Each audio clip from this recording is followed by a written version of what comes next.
Welcome back here on First at 4. Operation Dry Water is in full force this weekend throughout Tennessee and Virginia. That focus is on safe boating. But joining us here today is Matt Cameron from the Tennessee Wildlife Resources Agency. Thank you so much for joining us. Yes, ma'am. My pleasure. So first off, let's talk a little bit about Operation Dry Water and what you want people to know this weekend. Yeah, Operation Dry Water is a national BUI enforcement campaign that we participate in. It's been going on since 2009, started by the National Association of Boating Law Administrators, and the idea is to cut down on alcohol-related incidents over the 4th of July weekend because it is the busiest holiday weekend and statistically it's the most deadly time to be on the water.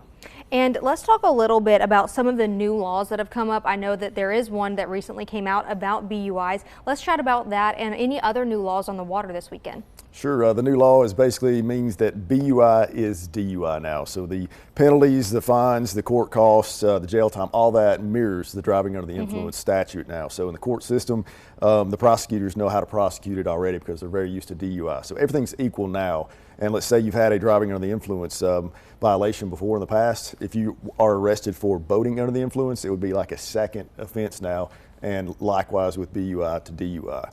So it's much stronger now in the court system. And I know that that is probably, one of the things you're hoping to deter people from drinking and driving this weekend. How do you think that's going to help in the future?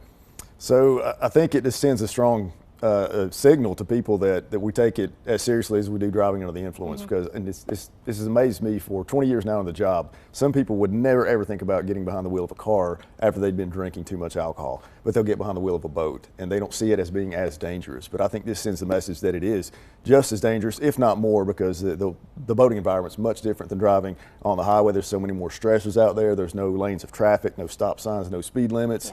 Yeah. So it's a very dangerous place to operate. And I know that this weekend is typically the time when these new laws come into effect. Are there any other new laws that folks should be aware of on the water this year? Not that I can recall. July 1st is when new laws go into effect. Last year we did get a new BUI law that went into effect too, so it enhances the penalties now for boating under the influence as well. So it's just a much stronger atmosphere for us to work in. We're hopefully going to send a message to people that we are out there looking for you this weekend, and if we do find you to be under the influence of drugs or alcohol, you will be arrested, and we'll do everything in our power to prosecute you successfully in court. And we know that this weekend there might also be a lot of inexperienced boaters out on the water. Let's talk a little bit about some safety tips that you want folks to be aware of.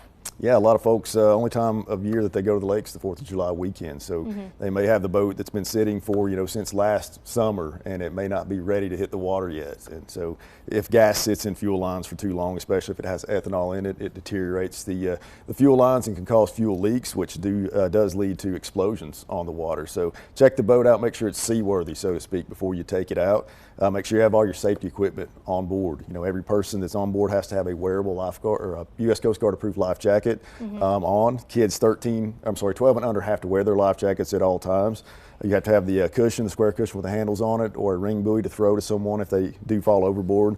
And you have to have a fire extinguisher on board. So make sure you've got your basic safety equipment. Don't be operating in a reckless manner. Especially we've got the fireworks show coming up, tomorrow on Boone. So it's going to be a no wake zone in that whole stretch there. So if you come tearing through there and throwing a wake, I guarantee you're going to get some attention from us, and you could be cited or arrested if you're under the influence of alcohol or something. So avoid drugs and alcohol too. And you just mentioned Boone Lake. We know a lot of folks will be there, but what are some of the hot spots over the weekend that you expect folks to be at? I'm from down the country, down around Douglas and Cherokee. I know them quite a bit better, but anywhere you're going to have on the water activities like the no wake zone there at Leisure. Was it Leisure Products? I think is where this fireworks show is going to be. So look out for that one. Any of the boat ramps or major marinas where you're going to get a lot of people coming and going, you're going to want to be mindful of those. And if you're going to be participating in like wakeboarding or wake surfing activities now, you have to stay at least 200 feet from the shoreline. And so the entire shoreline has to be at least 400 feet across before you can operate your boat there in those activities. So just be courteous to other boaters. Try to get out somewhere where you can not roll those big waves and wake other boats. And I know that, like you just mentioned, we know that there are going to be a lot of folks out on the water. Do you expect any sort of accidents, or what is the most common accident that happens this time of year? Well, alcohol is the leading contributing factor to fatal boating accidents. So if you can avoid drugs and alcohol, first of all, you're going to have a much safer boating environment. Secondly, most people who die in boating accidents drown. Most people who drown aren't wearing life jackets. So, people say, well, you're kind of saying two different things there. Well, what caused the person to drown? Was it alcohol is the leading contributing factor? So did that alcohol use cause the boat operator to wreck the boat or capsize the boat or do something that caused that person to fall overboard and then to drown? So wearing your life jacket is going to be your best bet. It's saving your life out there on the waterways. And then sitting in a approved seat inside a boat, not on a seat back, not on the gunnels, not on the transom or a swim deck. Sit down within the boat. That way if you do hit a wave or the operator makes a sudden evasive maneuver, you're not going to fall out of that boat. Absolutely. Well, is there anything else you want folks to know about before this busy weekend on the water? Just be prepared for a lot of people to be out there. If the weather is nice, you're going to have a lot of other boats out there, and just be mindful of boating traffic all around you. Not like on the road, what's in front of you, you primarily have to worry about boats coming from all directions. And let's chat about the weather. We know tomorrow it could be a little spotty at times, but maybe even Sunday too. Is there anything you want folks to know about potential for severe weather rolling in or winds?